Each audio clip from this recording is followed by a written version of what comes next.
I am Tom, and today we're having a problem with the beaver.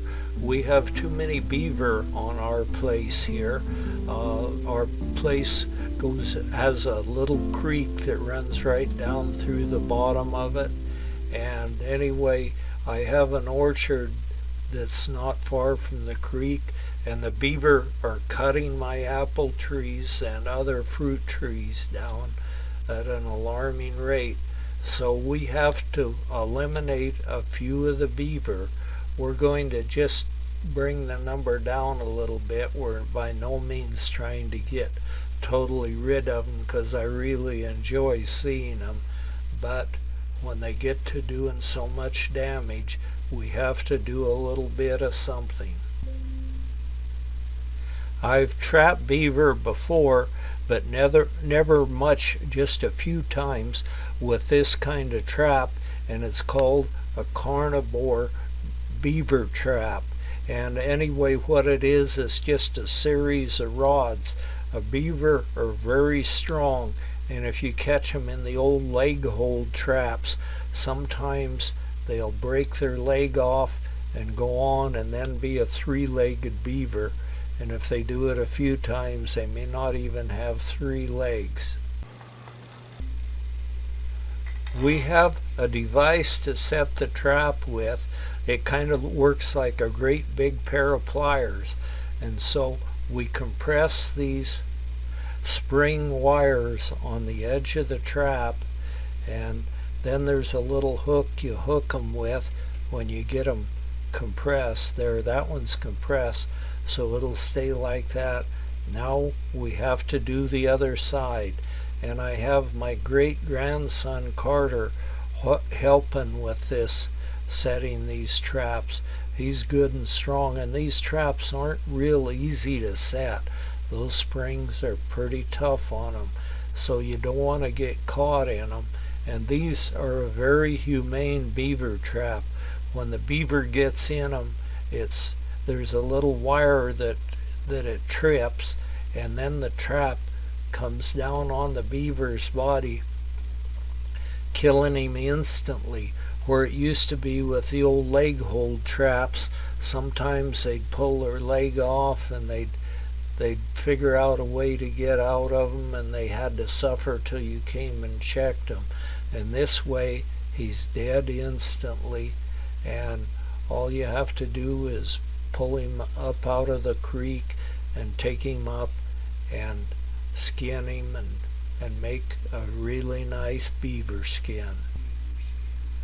We have a few of these traps that we're going to set down here along the creek, and hopefully we can catch enough beaver in one night to completely eliminate or almost eliminate the problem. We definitely don't want to catch them all, so we'll just try to manage the little bunch of beaver here in the creek. But since beaver skins are worth almost nothing now, at one time that's what part of what settled the West was the beavers. The fur trappers came in and trapped their own, and also they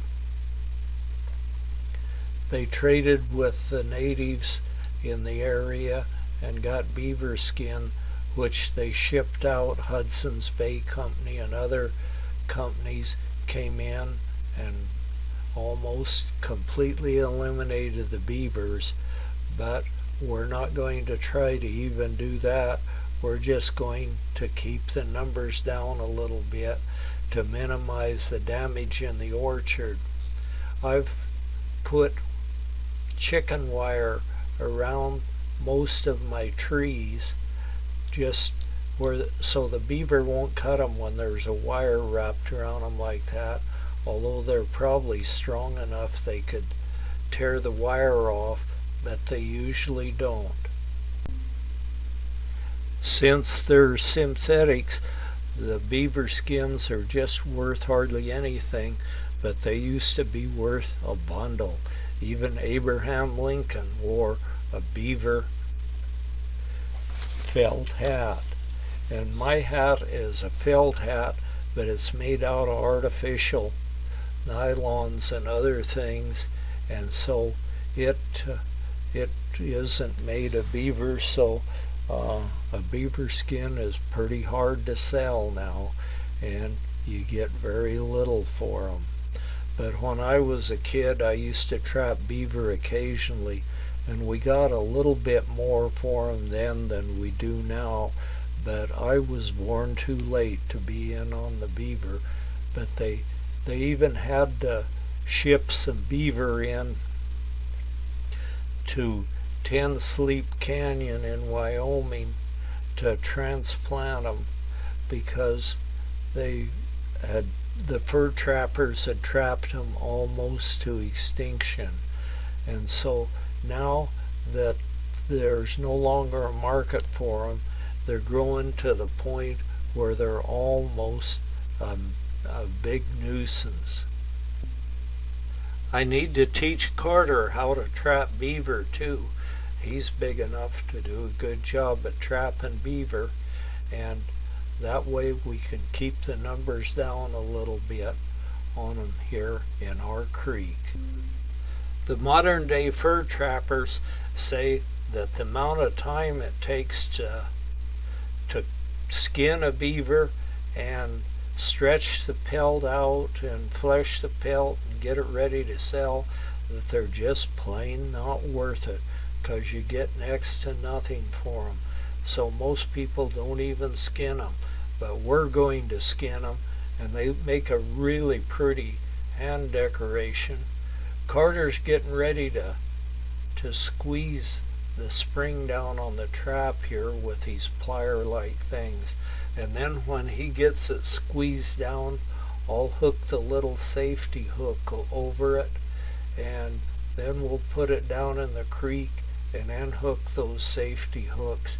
And right in the center of this trap you can see there's a little trigger mechanism, and the idea is to get the beaver to swim through this little box, and then he hits this little safety trigger and the trap goes off and he never knows what hit him.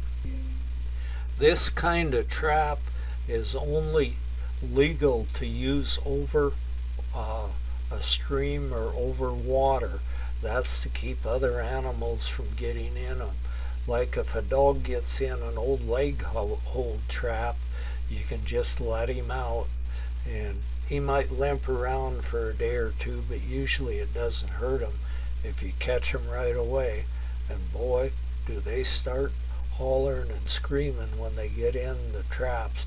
I remember when I was a kid, I had some beagle hounds, and once in a while one of them would get in my traps when they went with me to check the traps, and then I'd just let them out and they'd be fine in a little while. But if a dog or something gets in the trap, one of those old leg hold traps, he would have to be released immediately, because if they're in there a long time and struggle with it, then they'd break their leg, and that would be pretty much disaster. Now we've got the traps pretty much ready to set down on the creek. I'm checking to see that the little trigger mechanism's free on this one. So now Carter will cut some sticks. We make sort of a little fence so the beaver has no choice but just to go right through the center of that trap, or he'll trip the little trigger mechanism. And so we push a bunch of little sticks in the ground, just making kind of a little picket fence, guiding him into the trap. And you really need, Carter's looking for some dry sticks, because if you put green sticks out, then the darn beaver will eat them all. Carter finds a few sticks here that the beaver have chewed all the bark off from, and so maybe since they've chewed the bark off from it, they won't mess with eating them. Carter's having a little difficulty finding enough dead sticks to poke into the ground, but by using some that the beaver have already peeled, it looks like we're going to be okay. So we'll get down to the creek and start setting the traps now. We found some spots where it looks like the creek is more narrow here, and there's not so much area for the beaver to go around the trap, and so we'll find a good spot and make our little picket fence. Carter's looking around now, and there are some slides where they've been sliding up the bank to go up to the orchard and cut my fruit trees down. There's sort of a little beaver. These beaver in Montana, the beaver we had built big beaver houses, but these beaver are a bank beaver, and they dig dens back in the hillside here, and it looks like there may be one here. So we'll put the trap, if we can find a good place to put it here, we'll do it here. And our problem with this little creek, it's a very short little creek, and we're having a lot of rain now, and if you don't have the upper part of the trap sticking out of the water, then the beaver will just swim right over it and not be affected by it at all. So we have to be pretty careful to set the trap in the right place. And if we can find a place where he's sliding up and down the bank and set the trap right there, our chances of getting him are pretty darn good. And right where Carter is, there's a den there, and also you can see in the video right by Carter's left hand, there's a slide where they've been sliding up and down the bank. So we'll find a good spot and set it right here.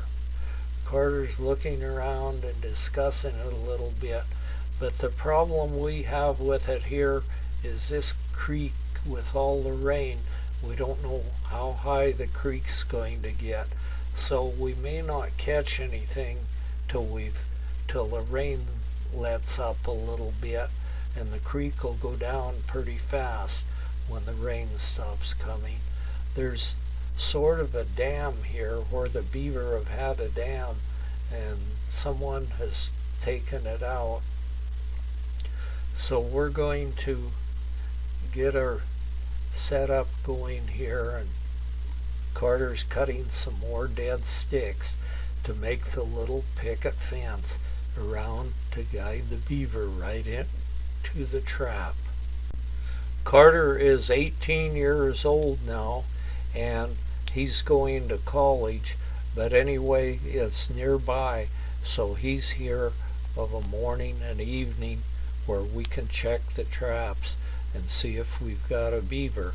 If we catch a beaver, sometimes they get to be really large, and I'll probably need Carter to help me get him out of the creek here. And besides, Carter's got the rubber boots, and my rubber boots have a big hole in them, so I'll just let Carter do that while he's here anyway. Then Joe appears on the scene. Joe is our youngest grandson. Carter's our great-grandson, and Joe's our grandson. And so Joe's going to come, and we're looking over a spot where there's a wild cherry tree. This is one that's come up from seed, and the beaver are making short work of it. I don't know why they chose to cut 2 notches in it. I don't know what his way of thinking was, but we're thinking that he'll probably be back and work this tree over some more, since he's almost got it cut down, and we see some around where he's been cutting, and some smaller ones that are cut down. But really, those beaver can cut a really big tree down, and it doesn't take them long. Those great big teeth just take out great huge chunks of wood, and they have to use these teeth almost constantly, or else, because they keep growing, and they'll grow out too big, and then they wouldn't be able to use them to eat with. And these beaver like these cherry trees and fruit trees even better than the ones that grow here naturally. They cut the bark off from them and eat the bark, and then they leave some very interesting little sticks around that make good walking sticks.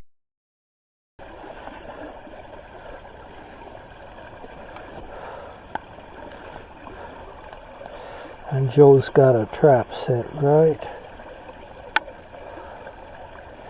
here in the edge of the water.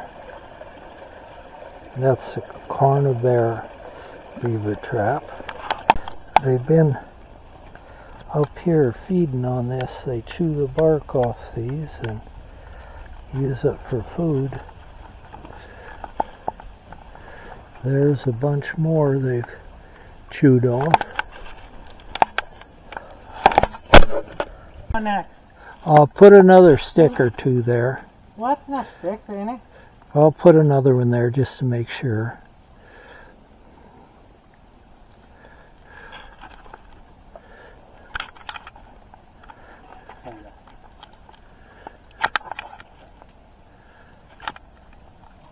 Now we're doing one right here too?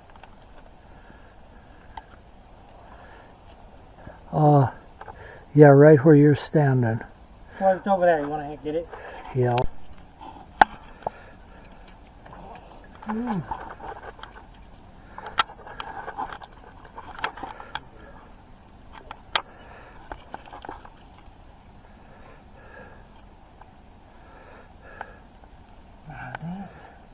I need a longer stick. That stick's not going to work. Okay. I guess I can trade it. I can trade it. Unless...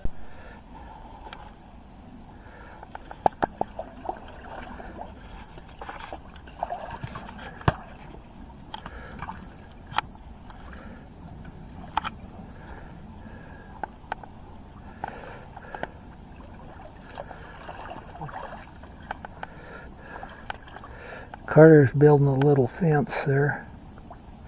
Now there's two of those. You need a stick in between each of them or he'll crawl through there. You think so? Yeah.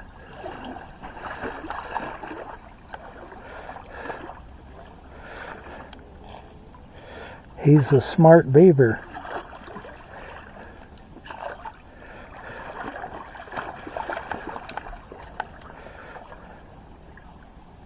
Why would he not want to go? We're building an altar. I'm building an altar. Yeah. You can put a roof on it for him, a little beaver house. He still could probably get over that little section. Yeah, well, you could put another stick or two there. I need that stick right there. Look at this. You know what? Oh, there's so many dang sticker bushes. Keep getting me.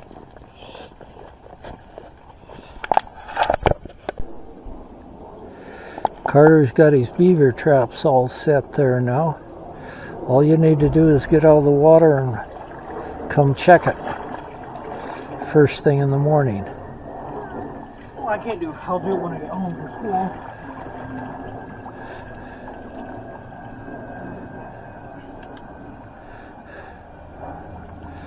school. Okay, Carter. Also, there. How do you like trapping beaver? Oh, I don't know. What are you going to do with your beaver when you catch him? Yeah, I don't know. Straight to the coyotes. We're going to skin him first, and you can hang him on the wall. The rain just started raining as soon as we got the traps set. Well, it was even raining while we were setting them, but it rained a lot harder, and the creek rose to the point where the beaver traps were no longer effective.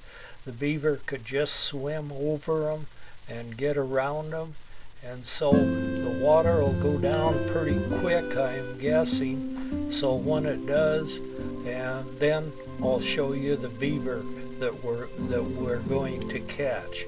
We'll surely catch some here, and I'm going to skin them, and I'll show you how to lay them out and stretch the skin to make like something that the old fur trappers would have hanging on their cabin walls.